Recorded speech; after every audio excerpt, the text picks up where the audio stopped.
Life doesn't always begin with just one spark. Sometimes it begins with two.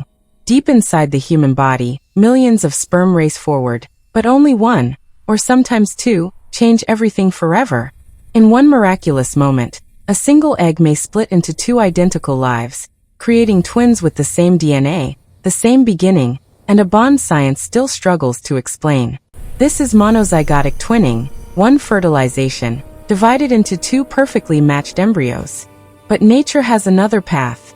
Two separate eggs, fertilized by two different sperm, growing side by side in the same womb, fraternal twins.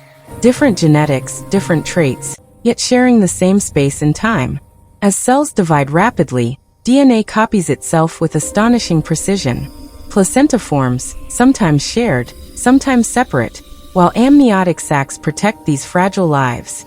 Days pass, and tiny hearts begin to beat, sometimes in perfect rhythm, floating together, moving together, growing together, connected not just by biology but by destiny. Same beginning, different journeys. This is the miracle of twin fertilization. Proof that life can start the same way, yet unfold uniquely. For more incredible science stories about the human body, subscribe to Health Hub.